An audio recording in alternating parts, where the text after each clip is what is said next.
Welcome back to The Insurgent Mindset. I'm Rondo Moses. And I'm Matt Tice. This is a podcast about challenger thinking in a world shaped by disruption.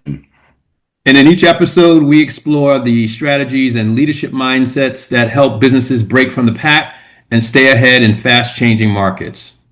You'll hear conversations, case studies, and insights from leaders who are applying these mindsets to thrive in this uncertain environment. So subscribe to our YouTube channel or follow us on Apple Podcasts or Spotify, and check out our companion blogs at insurgentsgroup.com for a summary of takeaways from each episode. Now let's get into this conversation, Matt. Who are we talking to today? Well, today we're going to talk to Katja Forbes, who's the author of Machine Customers. The Evolution Has Begun, and she's a self-titled CX evolutionist. So for sure, our first CX evolutionist on the podcast. And I've heard Katja speak a couple of times, and I think she's going to really bring a fresh perspective to the world of AI and commerce. So I'm looking forward to having her on board. So Katja, why don't you join us? Hi, everyone. It's great to be here. Welcome, Katja. Thanks for joining us, Katja. So we always start off with just a little bit of biographicals, Katja. Tell us how you got from where you started to the CX evolutionist. Oh, this is a long journey. This is a 30-year journey. So let me try and compress it into something podcast worthy. So I started working, my very first job was a journalist of all things. And I started writing about the internet in 1995. So it was very exciting because it was very new, transformational, and a lot of people at the time, businesses, etc., they didn't really have their heads around it as a thing that was going to be so disruptive and transformational. And from there, I kind of worked in digital agencies, and digital agencies in the 1990s. I'm sure you remember. Maybe you weren't there in the 1990s. God bless you, Katja. Look, I try to give where I can. So I think digital agencies in the 1990s were all about like taking brochures and putting them online for people to find, and it was very nascent. And I was part of the team who did Rip Curl's first website. So some really incredible opportunities. And working through digital agencies, moving to London, doing time in Yahoo, and then from there working with National Institute of Blind People as well, where I learned about digital accessibility. And then on my way back and into Australia after my 10 years in London, getting into financial services. And from there, working with big Australian brands like Commonwealth Bank, and standing up my own digital agency, which is really exciting, working again with really big brands like Qantas to help them answer the challenges of the 2000s and later 2000s to get online in ways that are actually meaningful for people, far beyond brochures and becoming much more transactional. And then scaled, sold my own business. And at that point in time, a global financial services firm knocked on my door and said, "Hey, do you want to come and work for us in Singapore?" And I always say yes to adventure. So on a Southeast Asian adventure and working in corporate and investment banking. So the other side of the financial services, less, Matt, Rondo, do you want to have a credit card? And more, hey, government of country, do you want to move your $1 billion from here to there? So really different, really impactful work. And kind of that's where I started thinking about agentic commerce and AI at scale, and wrote a book about what happens in customer experience when your customer is no longer human, as customer experience is my real area of expertise, as agentic commerce is now really hitting for every business that does business, figuring out what that means, how we have to change the way our businesses operate, how we have to change the way we think about what even is a customer. And that's where I am now, really deeply exploring this space and working with organizations who are interested to see how it changes the way they're going to do business. Okay, what a great intro. So Now, of course, you've just written a new book and about machine customers, which obviously wraps up some of these ideas. And Mhm. maybe, at the risk of being too commercial here, let's hear your plug for the book. I mean, what's the elevator version of your story there?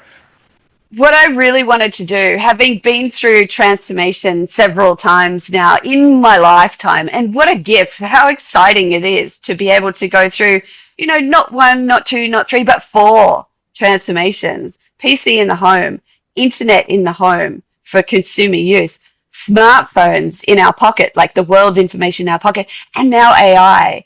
I wanted to give people who are feeling stressed about what happens to my job as a business professional, what happens to my job as a customer experience professional. I wanted to give them a feel to go, all right, here's what's happening, but here's also what you can do about it. Here are frameworks that you can use to figure this out for you, your business, and what it means for your practice. And so it's a book that covers, yes, the burgeoning trend of agentic commerce and AI agents and machines acting as customers and being able to do business autonomously. But it goes further than that to give you, or to give anybody who's interested, a whole bunch of things that they can do. How do you get considered? How do you capture these new customers? How do you onboard them? How do you transact with them? How do you service them when things go wrong? What does loyalty even mean? How do you offboard them? Because we don't want AI agents all running around inside our systems doing whatever they think is kind of fun. And giving people techniques to do it. How do we measure that we're successful? So that is the pitch for the book. It's something that can help you know what to do at work on Monday morning when this is part of your day-to-day. Very Excellent. interesting. Go ahead, Rondo. I was going to say, I've been reading that some predictions are that machine buyers could be responsible for like a $30 trillion shift in purchase volume by 2030. I mean, when you look at the next 3 to 5 years, what's your view on how fast machine buyers will scale, and what signals are you paying attention to give you confidence that we're on track for that? Yeah, so I mean, you talk about 3 to 5 years. I think we're looking at 6 to 12 months. Those are the horizons in terms of how fast this is moving. There are, like, every single major consultancy has got stats out there at the moment, every single one.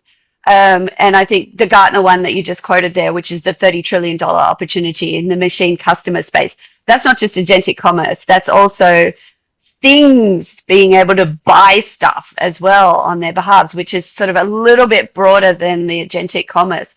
But I think it's hang on, let me just get the stat. Hold. This is like, cut this out.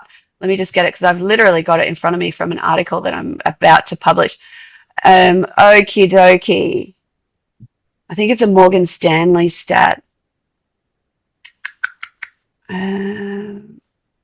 Wish that I could keep these things in my head, but honestly, it just moves so fast. It just moves so fast. Yeah, okay, so, Morgan Stanley is predicting just in the US alone, $190 to $385 million by 2030 will be done through agentic commerce. So we're seeing banks, we're seeing consultancies all have these really like nuts numbers of predictions. And you think that maybe that might be, a stretch and they're predicting in these ways. But if we have a look just like, back into 2025, where, maybe the past will predict the future, agent traffic in retail grew 4,700% year on year in 2025. So these are huge numbers. The predictions are huge numbers, but the growth in the traffic is also huge. So it kind of tells me that the trends are heading in the direction of the predictions. So then, do you think that this is a signal, though, that boards and management teams, executive teams are underestimating, or do you think people are tuning in to the pace of growth here? I definitely think they're underestimating. If we take if we take a keynote that I gave a couple of weeks ago to 400 CEOs, and speaking with them after the talk, many of them said it was the first time they've even thought about the fact that they would have customers who are not human. So if I take that as a very, small signal, and I've spoken about this all over the world. I've spoken about this in the UK, in Malaysia, in Singapore, in Dubai. Every talk that I've given over the last 2025, coming into 2026, people have gone, I never thought about it like that. But now that you say it, it's so obvious. So I think, yes, it is an underestimated topic for sure from a board and executive level, but it's becoming more mainstream in conversation now. We now have labels for it. We now have agentic commerce that we can talk about it. We see MasterCard and Visa all over the world, road showing their new capabilities in agents that can transact autonomously on your behalf. We see MasterCard in the US, then road showing in Dubai, just recently in Australia, undertaking agentic commerce transactions. And MasterCard, Visa, we've just had Visa in Singapore with GBS, showcasing their intelligent commerce. So we've now got the payment rails providers showcasing what they can do. We have the large language models, so all the Anthropics, the OpenAIs, those Perplexity, those large language models, all showing their tie-ups with the payment rails, with people like Shopify, Stripe, etc., showcasing how their platforms can now buy for you on your behalf. And Google, like the big player in this, who's been stealthily working in the background, then releases in collaboration with 20 payment rails providers, large language models, AI companies, the Universal Commerce Protocol, which allows agents to go out and buy things in the ecosystem. So you can now go say, I'm looking for something. I want to buy some comfortable flight socks. Gemini will go to its 35 billion product shopping graph, find correlating products, present them to you, and you go, that one looks good. I'll buy that using Google Pay, which is a disintermediated customer experience journey where you never interact with the brand. So those are all the things that I'm kind of seeing at the moment. And this is moving fast. Like, a bunch of that stuff just happened in January. So when you talk about 3 to 5 years, that horizon is like, this is going to be well embedded by then, and it'll be the way that we shop. So I think the 6 to 12 months is going to be the really interesting timeline. So Katja, you mentioned something, and I really want to understand the disintermediation of brands in this world. What does brand mean when that sort of when the machine and the other machine, or the machine and the vendor or the retailer don't have a brand to interact with? It's really all about the product. Yeah, it is.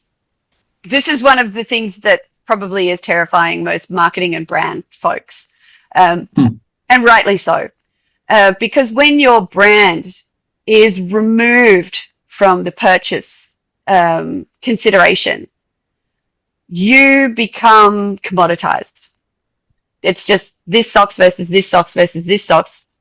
And AI agents optimize for hard constraints like price.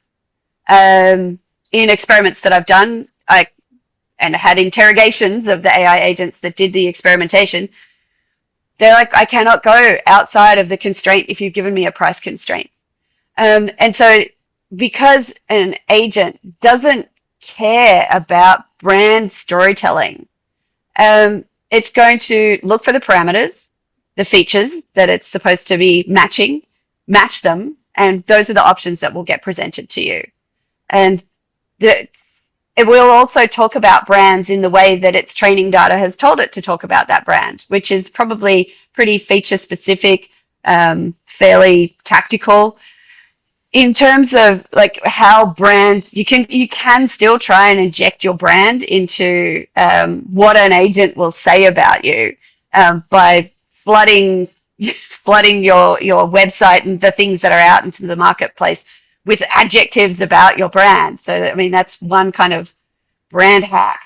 But it is a significantly disrupted journey now that I don't think we have massively good answers for how to create the right kind of narratives for brands. When I talked about this a little while ago, somebody asked me about marketing and how we actually maintain our brand presence in these types of engagements. And we have gone a little bit backwards, like, to the 1950s where we would showcase feature. This is here, look, this is this air conditioning unit. It has buttons here and here and here. When you press this button, it does this. And that got, put to the side probably about the 1980s or so, where we figured, oh, let's tell emotional stories. Let's give narratives that are more exciting and speak to people's aspirations about who they want to be. And now we're gone past that because, like, now AI agents, if they're shopping on our behalf, they don't care about the aspirations of who we want to be, and none of that's going to land. So we're in a new stage here where we're like, okay, how can we quantify emotional sentiment so that the agent can understand that? And the other thing, with some research that one of my collaborators, Jeff Gibbons, has done, he's discovered that the way that AI agents actually put something in the consideration set is often determined by what the rest of the internet is saying about that brand, those external authority signals. So, reviews, things that it finds out in the credential ecosystem. Those are the things that actually make the difference. So we're moving our brand away from like what we put on our own websites or things like that to how do we create the ripple effect, the aura outside of our brand to have people saying the things that we want them to say about our brand so that those can be taken into account, because it is such a huge decision factor for what an AI agent will include or exclude in the consideration set. Katja, just a quick follow-up on that. So I think it's interesting.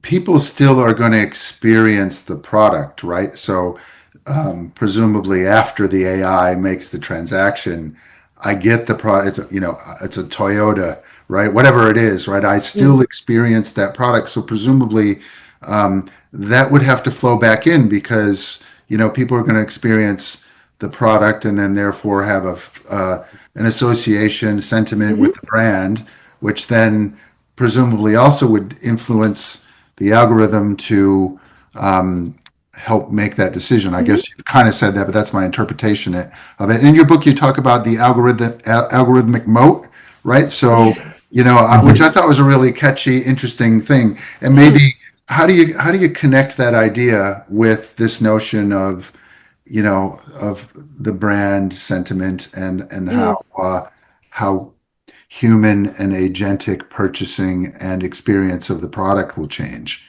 Yeah.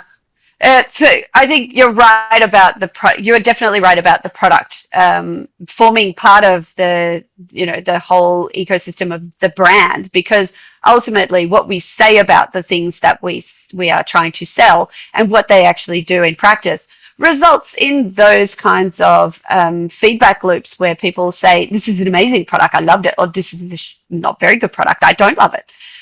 Which then feeds into the narrative that the agents are going to find and help them to put things in or out of the consideration set. All of this stuff that I'm describing is the absolute foundation, most basic level of what we can be doing in agentic commerce to get ourselves into what that agent chooses. And that's where like 90% of the vendor activity is going on at the moment in agent readiness theater. Some of it's theater. And everybody's like, oh, well, if I make my stuff machine readable, if I, get the trust signals from outside my organization, then, that'll be enough. That'll be what I can do. My attitude to this is that that is insufficient. That's just like the absolute foundation of what you could be doing in this space. And I think we have 3 different altitudes of where things happen in agentic commerce and what's actually important to create those moats that you talk about. So that base level, foundational readiness, that's machine readability. Can the machine actually read you, find you, see you? Credentialing out into the marketplace. Are you getting good mentions and reviews? Things like that.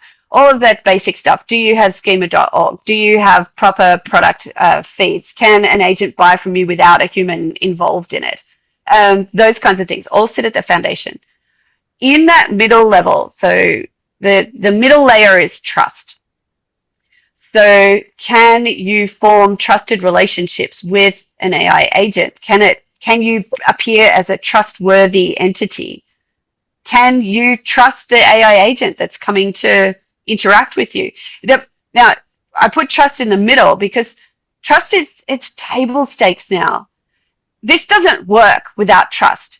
None of this works. Nobody will use this if they don't trust it. And some of the data that we're seeing at the moment is from the World Pay Report that surveyed about 8,000 people in several countries around the world.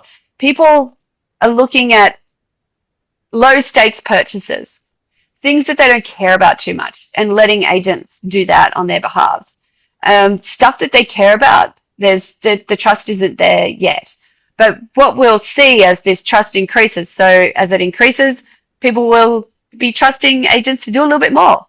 And then if they do that successfully, then the signal back to them is like, okay, the capability is there. I can trust it to do a little bit more. And each time it succeeds in a particular category, it will go on to succeed in the next category and the next until we get to like a much more comfortable everyday interaction where agents do buy things on our behalves.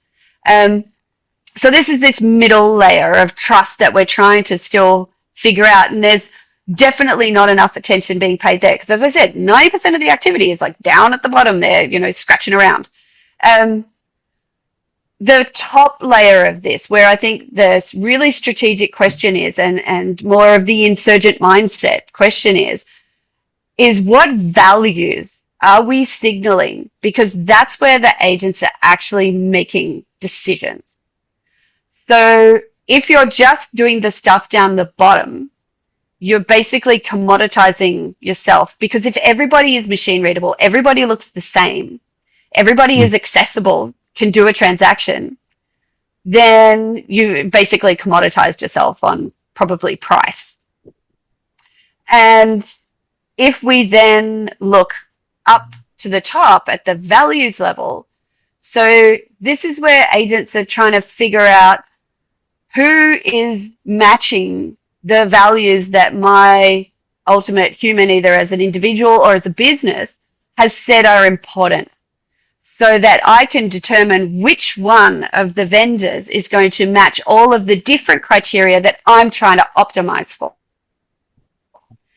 Would it help if I grounded this in a bit of an example? Perfect. Sure. Yes, I know, because it gets a bit esoteric. You kind of need pictures for the three layers, for the three altitudes. Okay, so Walmart, for example, has AI procurement. So their AI interacts with their many vendors. Like they've got 2,000 vendors, and it acts as a machine customer to those vendors. And they negotiate with the AI and closes about nearly 70% of its contracts in its original pilot without a human involved in it. Now, Walmart has a responsible AI pledge. It is ethical in its sourcing across all of the different aspects of our ESG, our environment, societal, and governance criteria. It will look in those vendors to see who complies, who can showcase that it doesn't have modern slavery, who can ensure that the sustainability criteria is at the level that it wants. And those values become a differentiator in how that machine customer, the Walmart AI procurement, will make decisions about who it will buy from and who it won't. So the people who can signal in machine readable format, because that's our foundation, signal their values as an organization, will be the ones that are actually selected and can do business. At a consumer level, I think there's a really good example of this, because most consumers, a lot of consumers, and particularly our Gen Z consumers, will buy in alignment with their values and will instruct their agents to shop with their values. And so what we're going to see is, for example, me saying, I'm looking for particular, shampoo brands. I want something that doesn't test on animals, that has got, low impact on the environment. Go and find me the ones that fit that consideration set. So all the things that are machine readable, yay, it's visible to the machine. However, that machine is going to be looking for particular matches to my values and will only pull things in that will be signaling a parameter match on that. Patagonia is an example of a company that if somebody is looking for ethical outdoor wear, they have all the data signals out in the marketplace about their values. They have their footprint chronicles, which showcases data about their impact. They have all of the types of data about what is in their products. They have, ethical, circular economy principles that they use to make sure that they, don't create more waste for people. And so if I'm searching for that, tell my agent I want ethical outdoor wear, who do you think it's going to go to? There's 100 people who'll be at the machine, the agent readiness theater, but only one brand will definitely stand out because of its top altitude values hierarchy, answers that it can give that it will match. And it doesn't matter what your values are. Maybe that, I've talked about my values, but whatever your values are, the agents are going to use that to differentiate between the one that's at this price point and machine readable and the one that's at this price point that's machine readable. Katja, I've got to ask two questions here, right? So Patagonia is a really interesting question or interesting example. And I think about sort of some of the intangibles, particularly in fashion. Is it cool or not, right? Yeah. And a lot of the advertising is all about sort of conveying that experience, like it's cool, or, the advertising might feature a persona that, you're the adventurer, Katja, so I want to sort of create advertising that sort of resonates with your sense of adventure. That aspirational how is that advertising. notion? So the two things, one is those intangibles, how does that get factored in? And then secondly, perhaps then, just sort of bringing a bit more to the ground, if I'm a chief marketing officer thinking about advertising budgets, what does that look like in this world?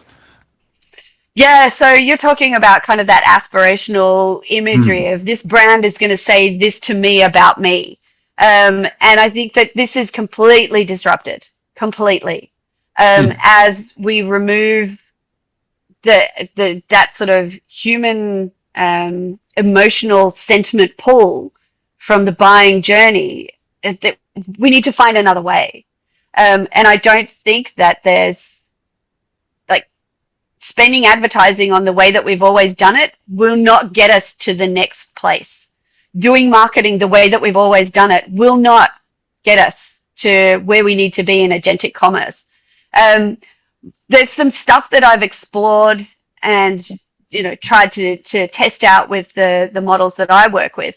One, as I was talking about the experiment that I ran, was I said I'm looking for running shoes. A woman who doesn't run very much, so I'm pretty entry level. Find me some shoes. And then my agent, the large language model I was testing with, I think it was Claude, went out and found me three different brands of shoes. And then I talked about the shoes in very feature-rich terms. And then I asked it. I said, "Have you accurately represented the brand voice of these three brands when you're telling me about them?" And Claude's answer was, "No, I haven't." And I said, "Well, can you go away and try again and represent the brand voice to see what difference I would?" And it went away from talking about a pair of shoes that had, this type of foam as the sole, to talking about the same pair of shoes as marshmallow soft that would launch me into the stratosphere, which is that's the language, the marketing language, the brand language. And while we can't force agents to talk about our brand the way that we want them to, we can give it all of the information in the signals that we put out in the marketplace, in the copy that we put in our websites, in the reviews that people are using, to help those agents talk about our brands in the way that we want them to. So in that experiment, and to be fair, it was a very small scale experiment, but in that experiment, I saw a difference between what it would normally do and what it would do if we put the effort and time into making sure that the brand language that we want it to speak and the marketing signals that we want it to give are so flooded and open and out into the marketplace that would have an impact. But the other research that I've done, what Jeff Gibbons has done, my collaborator in New York, it's the biggest gap is between what you say about yourself and what other people say about you in terms of whether the agent says, yeah, that one goes in the consideration set. So that's something I think for brand people, for marketing people to think of, is actually starting to over-index on those external trust signals and external authority. So there's a concept in trust building, which is getting authority externally. So say B Corp is a really good example. That's an external authority that says something about your brand that you don't say about your brand. And so those sorts of authority can really make a big difference when somebody is looking for, who's going to match the parameters of the thing that I'm looking for. You can also do trust partnerships. So aligning your brand with another brand that says the thing that you want to say. So if you're talking about safety of your product, figuring out a trust partnership would be like, okay, let's partner with Volvo, because Volvo is super well known already for its safety record. So if I'm trying to sell a baby seat capsule, I can go, our trust partner, or we have been working with Volvo, and then just you get the halo effect of the Volvo safety. So some of those types of things are going to be really impactful in agentic commerce because the agents over-index on what other people say about you that's outside of your organization. So this is an aspect of marketing, I think, that has been less front of mind and needs to come much more to the fore. So that would be some advice that I could offer. But so Katja, I'm listening to you and I'm wondering, isn't what you're describing, when I think about Volvo and safety, that's how I think about the brand, right? So aren't the values and a company's brands somewhat synonymous in ways? Like Patagonia, for example, I think about outdoors, I think about sustainability. Like, so wouldn't those values be necessarily baked into the brand, so the brand is still relevant? It's just what you actually lean into in terms of how you communicate your brand, right? Yeah, I think you're right. You're right. And what the agents are going to know about, it works really well for big brands because agents know about big brands because of their training data. They've already Nike is not going to necessarily get amazing benefit from putting huge efforts into this because all of the current agents, so the ones that are operating OpenAI's agents, Anthropic's agents, ChatGPT, Claude, Perplexity, etc., Gemini, they already know about big brands from their training data. Where this gets really interesting is for brands that they don't necessarily know about from their training data. Small to medium enterprises, niche brands. Those are the brands I think that are going to have to put a lot more energy and effort into creating these signals out into the marketplace if they are wanting to get selected by agents. Now, we also have, so we've got on the one hand all of those big, AI players, but we now have, with OpenClaw, people building their very own agents. I have my very own agent that I've built using OpenClaw. It's called Tyler. And Tyler goes and does things that I tell Tyler to do. Tyler works for me, right? So Right. Tyler's training data. So Tyler can use any kind of model that I like. I can send Tyler to use the Anthropic models. I can have Tyler use DeepSeek, Kimi. I can have it use Chat GPT's models if I want to. So it's not really certain now as people start building their own agents, what's in the training data. What is it going to know and what is it not going to know? Because if I sent Tyler out into the world, at the moment it's operating off one of the Claude models, but I could start running a large language model on my own computer, install Qwen from China or DeepSeek or Kimi, and then it runs off my computer. And so we're starting to get into a situation where the big players don't own the conversation as much. And there's even more agents coming out into the world. There's one called Dreamer where, anybody can, without any kind of code, build their own agent that works for them. OpenClaw is a little bit fiddly, and it took me a couple of hours to get Tyler up and running. But there are now things that are coming out that will be available for anybody who doesn't want to tinker at all in their terminal window to create an agent that works for them. So I think as we see us moving away from these really big training data sets that are owning this conversation, it'll be more important that people are spending time to create those brand narratives for those agents to be able to pick up. Katja, I got to ask a question. Sort of my economist brain for a second is in disharmony because on one hand, we're talking about mass commoditization, right? And then on the other, we're talking about hyper niche advantage. Now, how do you reconcile those two ideas? Because clearly in a world of mass commoditization, whoever has the lowest marginal cost, and that's typically a function of scale, will win, right? And whereas the alternative world that you just described, or maybe they're parallel, is more of a hyper niche where those that can communicate that value in a very specific way will win. Can you reconcile those two ideas for me? Maybe they're consistent. I don't know that we can reconcile those two ideas, but we've seen this before. Let's have a look at what happens. We've seen this in airlines. We've seen this as soon as airlines and travel agents, for example. So as soon as we saw digital ability to go and book your own ticket on an airline, the travel agency model became really disrupted.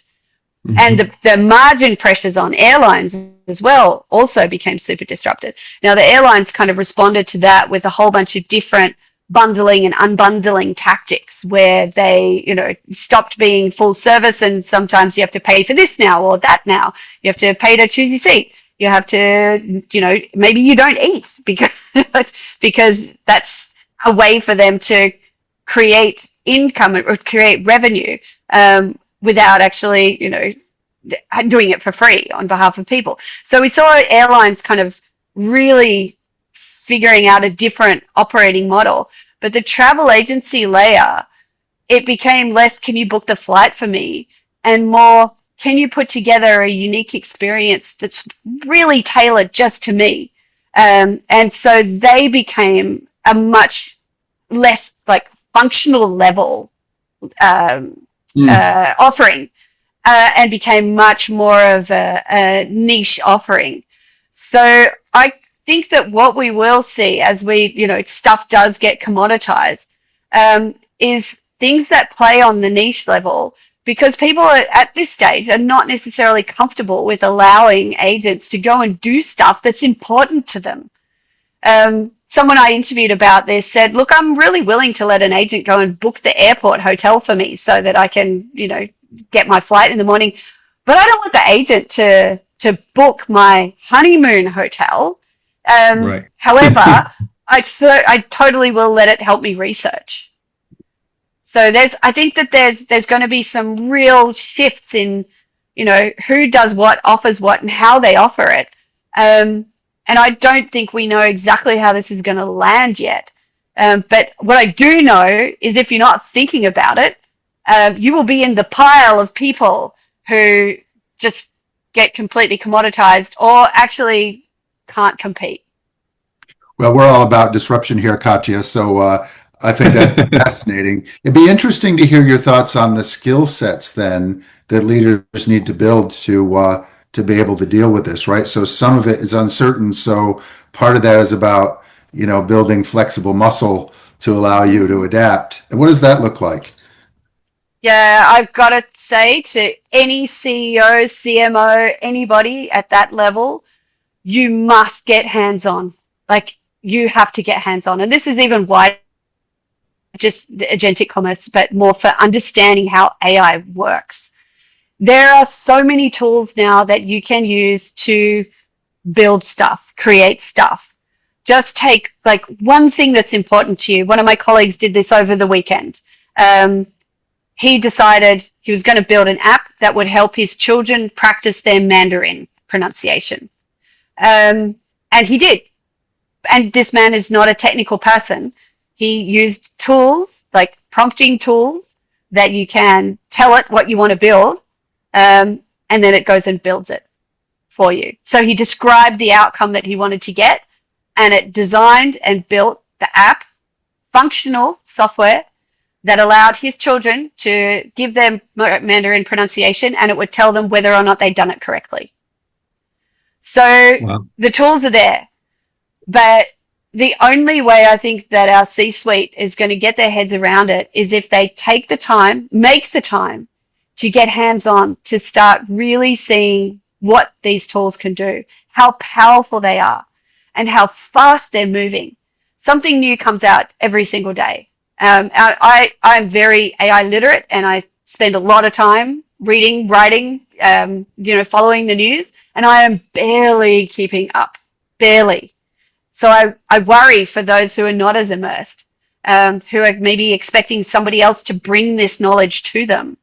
So my strongest advice that I can give to people is get hands-on. Build something you care about. See how it works. And try to figure out how, from the perspective of somebody, from you building maybe your own agent to go and do something for you, how as the consumer it works, and seeing how you need to answer those consumer needs, but in a different way, from a data-backed way, from a machine-readable way, from a extolling the virtues and values of your organization, how that works. Going in and searching for something that you care about with the values that you care about and seeing what comes back and how it works. I would put in an hour every morning of experimentation to just really get more literate in this, because if you don't, nobody's going to bring it to you. Nobody's going to do it for you. That's my strongest advice. No more doom scrolling. Spend that hour learning this. No. Oh my God, no. And if you have to doom scroll, like if doom scrolling is your morning habit, at least habit stack on that habit. And before you doom scroll, try one thing in building something in using an AI tool, or reading one article about what's happening in agentic commerce. And then you can do your doom scrolling. So, Katja, I'm curious, if you think about CEOs who may be serious about serving autonomous machine customers at some point, what's one thing about the organizational structure or culture that will really have to change in order for them to be able to serve those types of customers well? And I'm thinking specifically not just for the large companies, I'm thinking more for mid-market companies, the SMEs as you described them. Like, what do you think that they need to be focused on? So I think that if anybody is in this space and really serious about it, they need to create a new role. They need to create, and for the immediate term, 6 to 12 to 18 months maybe, they need to create a new role, which is the human-machine bridge coordinator. Something like that. I know that's not the most epic of titles. The HMBC. Yep. Yeah, that's a terrible acronym. I think maybe I need to find something that's a little bit more jazzy to call that. But I'm calling it what it is at the moment, rather than trying to give it a cutesy term. The co-intelligence officer. Oh, yeah, maybe. Maybe, yeah, that's a good one. I mean, I also, I think I talked about the chief machine customer officer, but really it's our customer experience, our chief customer officer who needs to just pull their socks up and get new skills rather than a new title. Anyway, to your point, and particularly for small to medium enterprises, they need someone whose job it is to look at their product set, to look at the offerings that they have in marketplace, to look at their current customer interactions, and take those touch points and go, if this was a touch point where we had an autonomous buyer, what would we have to do differently? And then how do I also maintain the parallel path of speaking to the humans who still come to us and ask us for our product or want to engage with our services? So it's a bridge role to go, all right, how do I take what I know about human customers? How do I change our journey so it speaks machine as well? And ensure that we can capture all of the customers in the market. And there's some really great stuff out of, I think it was in HBR, about how to grow a company. You know, sell the same stuff to new people, sell new stuff to the same people, sell new stuff to new people. Those kinds of ways that you can look at it. And I think what we're doing here, first of all, is taking the products that you already have and go, how do I sell the same stuff to new people, but the new people are autonomous AI agents? And if I'm going to sell my same stuff to new people, how do I have to change my interaction model with them? What do I have to do differently? And if I want to sell the same stuff to new people and be chosen from a bunch of competitors, how do I signal the values of my organization in a way that they can understand it so that I can stand out? That machine readability is that's just table stakes. It's like switching on the electricity. Stand out, and you stand out through the values that you signal. You stand out through what you stand for. Interesting. I mean, in my book, I've done a whole chapter on how to change your organizational model, but it's a bit short in time frame for me to run through all of this now. But I do go, what's your new operating structure? What are the new roles that you need? What are the new roles you need now versus what you might need later? And how do those roles serve in this new approach to our economy? Okay, quick wrap-up question, then we do have to wrap up, Katja. Mm-hmm. But where would you direct people to guide their learning? Yes, aside from your book, obviously. Yeah. Well, yeah. So that's a really great question, and there is some really terrific foundational material. So Don Scheibenreif from Gartner, he's the distinguished VP at Gartner, who wrote the foreword for my book because he's a generous man. He and his colleague Mark Ruskino wrote the Trends research book, When Machines Become Customers. So that is the one that covers kind of what is the trend, where is it going, what is their prediction around it, and some of those kind of more broad landscape considerations. So I absolutely 100% recommend following their research. There are practitioners now starting to talk about it, and I think you can look to the payment rails people, first of all, the Visas, the MasterCards, because they are actually putting together a bunch of reports. I contributed to a MasterCard report about trust in agentic commerce. And so you should be looking for the people who are the participants in the system starting to put out their positioning on it. And so those are the ones to follow as well. But I would also caution people to not just look at what's happening in Western markets. One of the biggest stories in agentic commerce in just this last week came out of China. So there was, they've got a model, Alibaba has a model called Qwen, Qwen. And what they did was spent 3 billion yuan, which is like 431 million US dollars, giving people coupons to buy bubble tea. So long as you bought the bubble tea using their AI agent, Qwen, and they sold like 10 million orders in 9 hours.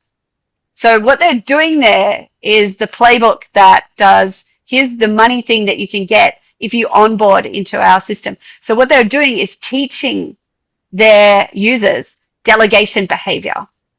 Now this is massive. It's absolutely massive.